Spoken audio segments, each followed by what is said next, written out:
El siguiente programa es presentado y producido por Senda.fm para CTN Internacional. Buenos días, Puerto Rico. Bienvenidos a otra nueva edición de CTNi Deportes. Hoy vamos a tener una gran entrevista, porque aquí en CTNi queremos traerle oportunidades para la juventud de Puerto Rico que conozcan instituciones universitarias nuevas de Estados Unidos. Y hoy tendremos a Franklee de la Universidad de Central Baptist. Los esperamos.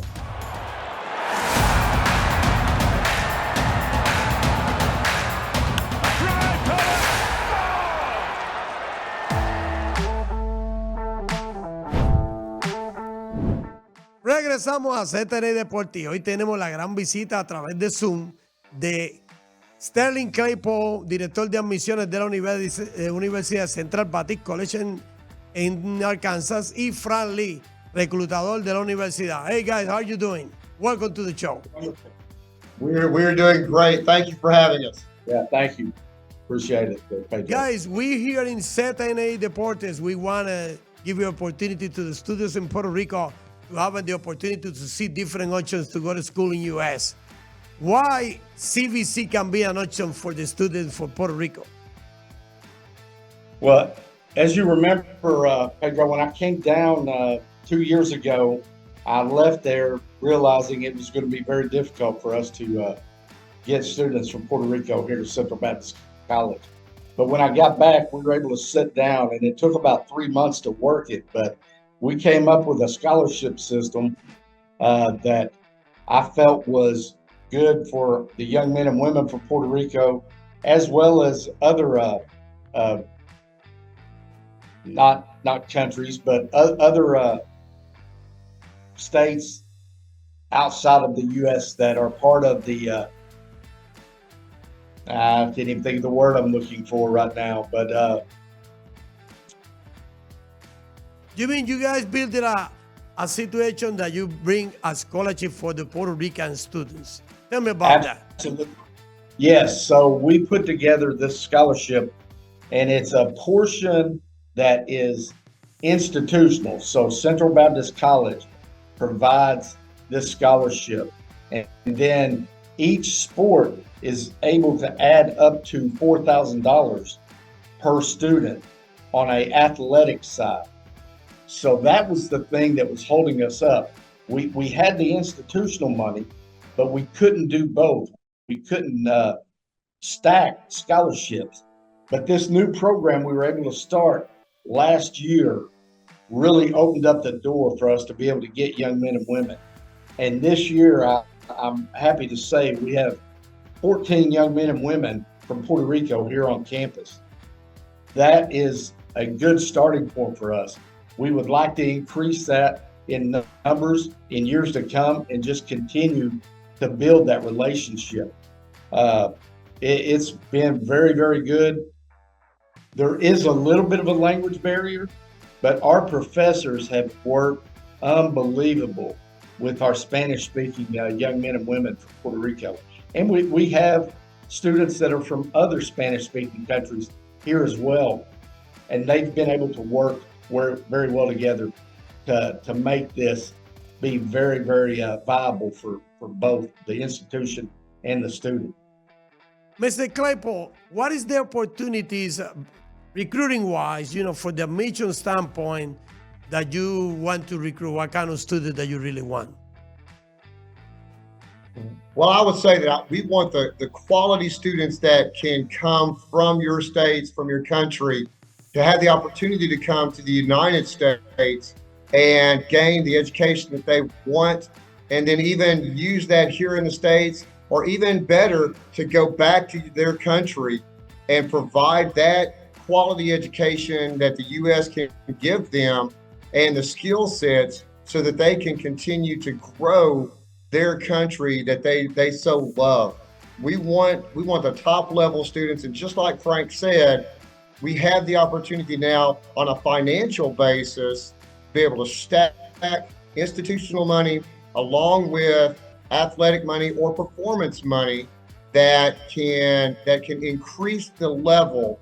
Yes, we want athletes to be able to come, but we know that there are so many other students that have passions, whether it's in performing arts, fine arts, music. They want to be professionals that have the opportunity to learn business skills, business trades, and then take that back to their home country and enhance the quality of life that so many others from your country they want. And so that's the type of student we want. We want those students that desire to have a new start and then to bring it back fresh to your country. Or I'll say it this way too. We want them to stay here and develop a great quality of life here and enhance the lifestyle and the cultures that are here that they're so used to as it grows in this growing community. And so that's the type of student we want. Okay, let me ask you, where do you guys are located in Arkansas? Which city? We're in Conway, Arkansas, which is a city of about 75,000 people. There are 3 colleges here. There's a NCAA Division I school, Division III school, and then us NAI. The city really, really focuses on college students. I say this all the time when I'm recruiting students. It's crazy, but for a city our size, we have over 640 restaurants.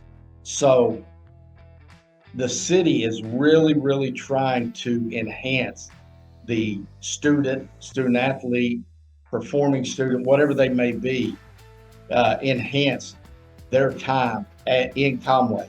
And as Sterlyng said, if they stay here, that's that much better. But if they come back to the island, hopefully they're going to bring back what they need to be successful, and not just for themselves, but to pass that on, maybe even to further generations.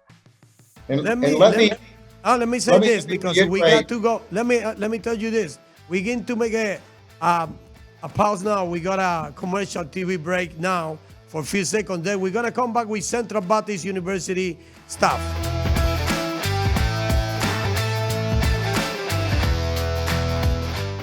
Busca a CTNi en YouTube y sé uno de los miles que se han suscrito para disfrutar on demand de la gran variedad de programas diseñados para ti. Suscríbete al canal de YouTube de CTN Internacional.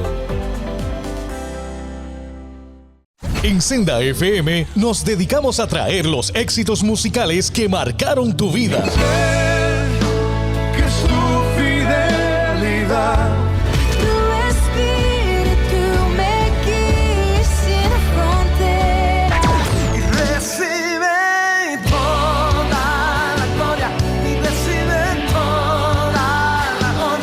Desde los temas que te hicieron danzar hasta las canciones que llegaron al corazón. Llévame a un lugar. Mi ancla firme está. Aquí encontrarás todos los éxitos para seguir viviendo momentos únicos. La tierra canta, el cielo adora.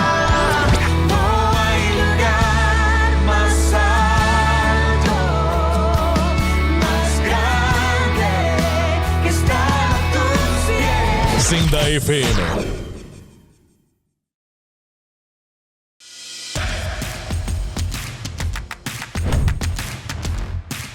Regresamos a CTNi Deportes y nos encontramos una grata entrevista con los staff de admisiones y reclutamiento de la Universidad de Central Baptist College en Arkansas, en Conway, Arkansas.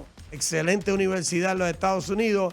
Y estamos con Franklee y Sterlyng Claypoole. Clay, the opportunity, like Frank says in the last segment, that we talk about the city, we talk about those opportunities, but academically wise, what opportunity for the students of Puerto Rico? Let me tell you this.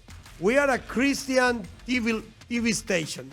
We got a lot of people, Christian people in Puerto Rico and through the whole America that can see us, you know, and you are a Christian institution. Based on that, what opportunities can bring for the Christian students to be in CBC? Well, let me just start with that. You know, Central Baptist College is definitely an evangelical Christian school, strong biblical basis. Every student that comes to CBC will have at least 3 Bible classes in their academic program. They will get Old Testament and New Testament surveys, and then they have a choice of multiple classes that they can continue. Those are 3 standards that not only for CBC, we want to build them professionally and academically, but more importantly, we want to build them spiritually. We want knowing that they come with a faith-based knowledge of who they are and how God can grow them. Our passion is to share the gospel, pure and simple. And we can do that worldwide, community-wide, by teaching our students the biblical standards, the strengths of their faith, and then sending them back out into the mission field of their profession, whether it's in athletics as coaches or being professionals, whether it's a business leader or it's an educator in a classroom. We know and we inspire them to be the missionaries in the field that God has given them. And our calling is to prepare them both academically at the top level, but more importantly, at the highest level of their spiritual faith. And Pedro, we have chapel every Wednesday of the week. We do it 15 weeks in the fall, 15 weeks in the spring, and it's very, very warming to know that these young men and women are getting to hear God's word 15 times per semester at a minimum. That's at a minimum.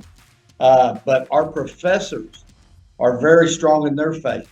A lot of our professors opening up their class with prayer, asking for prayer requests. We do so many different community services. I just took 10 of our young men to a church this morning that are helping out half the day to help that church go out and be in the mission field themselves. And these young men and even the women we have, they do all these different things within the city, within the community, that is just amazing. And they get to learn more about the city, more about the culture here. And it has been absolutely gratifying to be a recruiter and see these young men and women make these connections. Got a young man, matter of fact, Pedro, you'll remember the young man that came with me last year. Sure. He is working for a business here in Conway, and he was from the Dominican Republic, if you remember. Yes, sir. And oh my goodness, he has made so many connections. He's able to stay here. He's able to get his work visa. Young men and women that come from U.S. territories don't have to go through all those hoops. And that's the great thing about us being so heavily fortified in Puerto Rico right now, that we can bring young men and women in that, as Sterlyng said a while ago, they can either stay here and do their professional life here, or they can go back and excel back in Puerto Rico or whatever U.S. territory they are from. So it's been a blessing in this past year and a half. It's been a blessing working with you. You help young men and women there in Puerto Rico. And I know we're not the only school, but you've felt the need to help Central Baptist College to promote us more, and we are greatly appreciative of that. Let me ask you this, for the competitive standpoint, athletically wise, how many sports do you guys have, men and women? We have 16 sports here on campus, and if I tried to name all 16, I'd probably leave some out. But I have been the past year and a half trying to help students in all 16 of our sports to come to the U.S. We had a young lady from U.S. Samoa this year sign with volleyball. We're looking at U.S. Virgin Islands. We're looking at the Marshall Islands. Wow, excellent. But as you know, I mean, Puerto Rico has a large foothold for me coming down there. Your island, your people are all wonderful. And again, I go back, and that was the word I was looking for earlier, U.S. territory. Puerto Rico let me tell is you, US. Frank, you got volleyball, you got softball, what do you got for women's sports?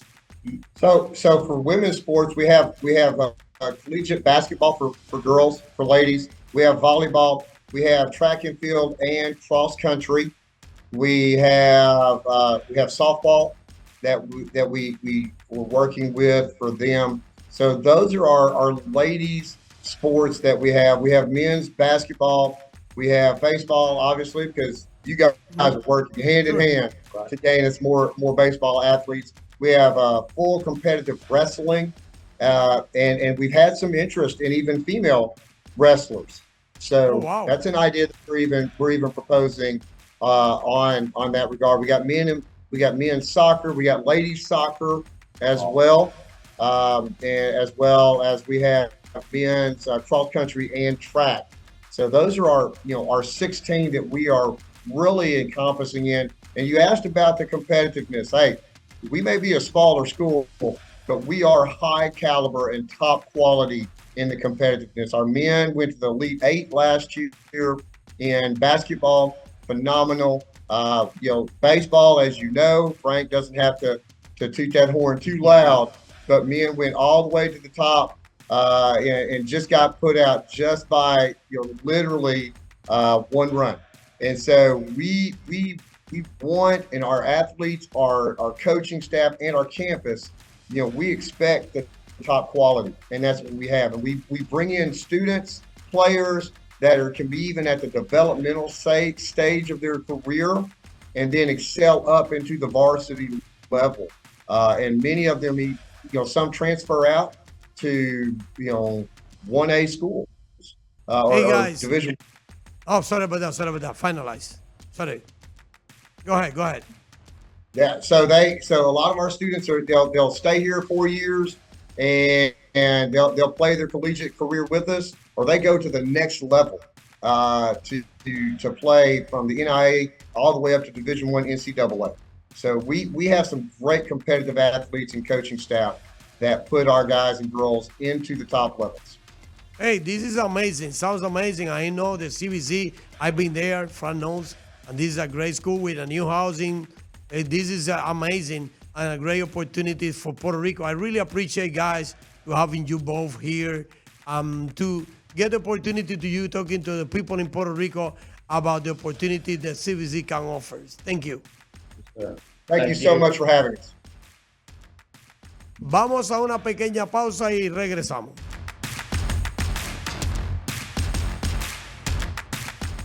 Busca CTNi en YouTube y sé uno de los miles que se han suscrito para disfrutar on demand de la gran variedad de programas diseñados para ti. Suscríbete al canal de YouTube de CTN Internacional.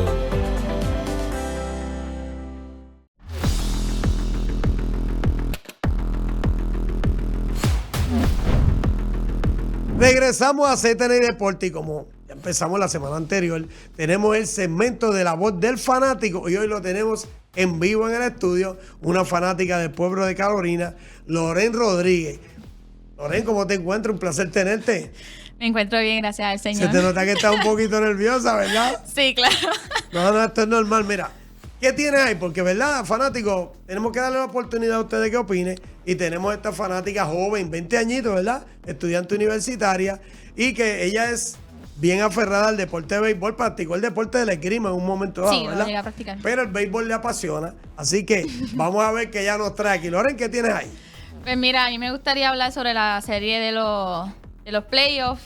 Y quisiera primero comenzar con los equipos de los Dodgers versus... Los Padres. Exactamente. ¿Qué quieres? Dime. ¿Qué tienes ahí? Bueno, los últimos, ¿verdad? Los últimos juegos que tuvieron hoy el decisivo. Claro. Como tal.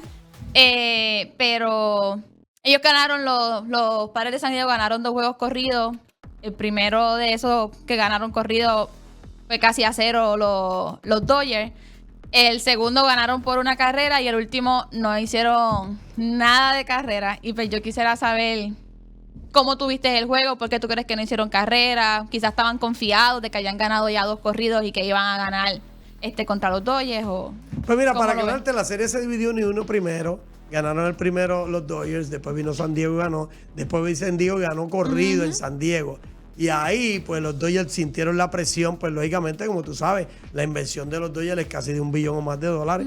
Y los Dodgers son el equipo que supuestamente debe ganar. Esta inversión tan grande de dólares en peloteros como Ohtani, en peloteros como Yamamoto, que ellos pensaban que se iba a ser más cómodo. Los Dodgers pensaban que teniendo esos dos jugadores se le iba a hacer menos complicado. Y ha resultado que no. La adición de Tan Scott, que es un relevista zurdo, estando con Mondragón en el bullpen, le ha hecho mucho daño a Ohtani, porque Ohtani los zurdos le hacen mucho daño. Y esa es la diferencia. Cuando tú tienes cuentas con un solo jugador en producción, que es el equipo de los Dodgers, pues eso es lo que pasa cuando tú haces una inversión grande en un solo jugador. El último juego que ellos tuvieron, que los Yankees le ganaron, hicieron como que una mini entrevista a Luis Arraez, y voy a leer las palabras que él dijo para ser precisa. Le hicieron una pregunta, ¿verdad?, sobre los honrones y eso, y él dijo, perdóname, que no prestaba atención a esos tipos que hablaban sobre los honrones porque él piensa que ese no es su juego. Y que todos los peloteros son diferentes, que los honrones sí le gustan y él siente que sí tiene la cátedra para dar los honrones, pero que él no intenta hacer eso.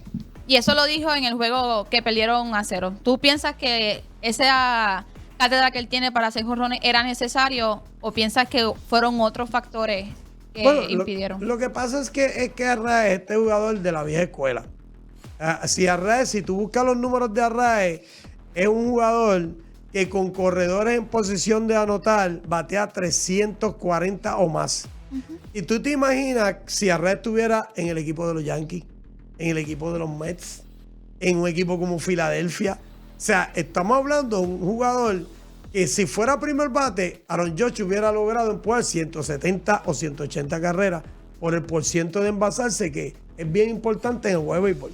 Y a veces esa parte no la consideran mucho en esta época, y eso es lo que tiene. Si tú miras, desde que Arraez entró al equipo de San Diego, cambió la tonalidad del equipo y ha sido un equipo más competitivo porque solidificó el line-up. Y aparte, todas esas carreras que han impulsado los otros muchachos que están alrededor de él, Jackson Merrill, por ejemplo, el centrofield novato, pues es porque se envasaba Luis Arraez. ¿Tú piensas que Luis Arraez es como la pieza fundamental en San Diego para llegar donde está llegando ahora mismo?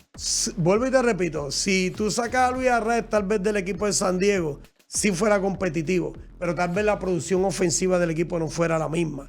Aparte de las posiciones que él te puede jugar con calidad, que eso es un dato bien importante. Pero muchas veces las personas no ven a estos jugadores como jugadores importantes, Loren, y finalmente esto es un caso de muchas veces que la gente que son fanáticos en esta época no valora mucho el envasarse. Y es bien importante tú poder batear 300, porque si tú bateas 300, envasaste muchas veces, ¿verdad? Y eso es lo que da la oportunidad a que el segundo, tercero, cuarto y quinto bate puedan empujar esas carreras.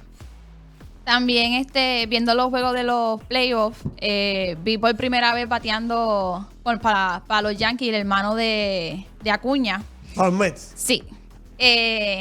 Yo, ¿verdad? No lució tan bien realmente.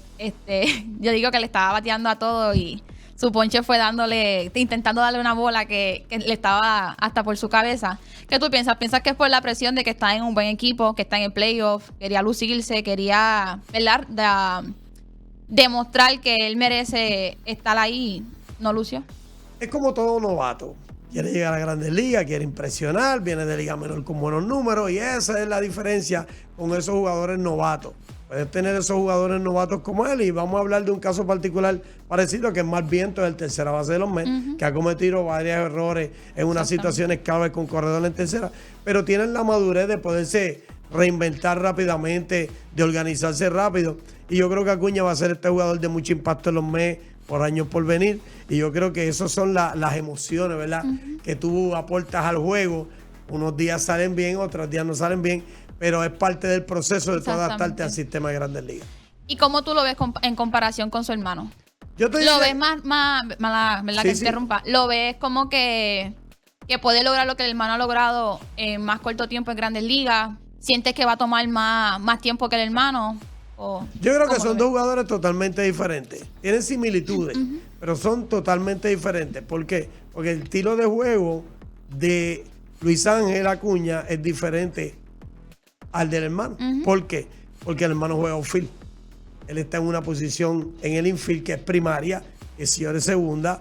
Y yo creo que al final del día, teniendo la combinación del Lindor y tal vez Acuña en segunda a partir del año que viene, yo creo que va a solidificar ese equipo y vas a tener una línea central más sólida. Pero lógicamente hay que ver cuántas oportunidades le dan los Mets en esta postemporada, de él tener las oportunidades como luce y llegar al entrenamiento de Grandes Ligas, porque Loren, mira, mucha gente no ve ese aspecto, pero en unos playoffs es bien difícil tú entrar y producir. Y eso es lo que mucha gente no ve. Es bien difícil. La presión es alta, el nivel de presión es alto. Los Mets, lo que a mí me ha gustado es que han podido diversificar eso y han sacado de que Lindor sea la figura principal y el oh my God sea el que está actuando como figura principal en el equipo de los Mets. Y eso libera tensiones. Por eso tú ves a Lindor, a Acuña, a todo el mundo jugando un poquito más cómodo. Pero volviendo al punto de Acuña, yo creo que él va a ser productivo en la serie. Yo creo que las oportunidades que tenga las va a saber aprovechar y va a maximizarlas al final. En uno de los juegos, hablando de Lindor, impulsó 4 carreras dando el jonrón, haciendo que ellos pasaran ¿verdad? Lo de los playoffs. Así que demuestra lo que me estás diciendo ahora mismo, de ponerlo a él como principal. Yo creo que eso es parte fundamental, Loren, y qué gusto tenerte aquí con nosotros, porque ha sido un placer tener una fanática aquí con nosotros. Y yo creo que estas oportunidades le brindan eso al fanático, de que pueda conocer, de que pueda adentrarse un poquito más en lo que es el análisis del juego, de lo que pueda, aparte de analizar, cuando tú te sientas, ¿verdad? En cualquier lugar donde la gente ve el deporte que le guste, puede irse en su casa o en cualquier lugar que esté con amigos y compartiendo, pueda tener un análisis más concreto y siempre pensar que los jugadores siempre son humanos y te agradecemos por estar aquí con nosotros. Claro que sí, gracias por la oportunidad. Amigos, esto ha sido otra edición más de CTNi Deportes. Como ustedes ven, la voz del fanático está siendo escuchada aquí en CTNi y exhortamos a que todos puedan comunicarse con nosotros, sea vía email o por las redes, para decirnos sus inquietudes y si quieren venir acá pueden venir o lo pueden hacer a través de una llamada o vía Zoom. Así que es un placer de mi parte, le agradezco la sintonía, nos esperamos la próxima semana en otra nueva edición de CTNi Deportes. Un abrazo.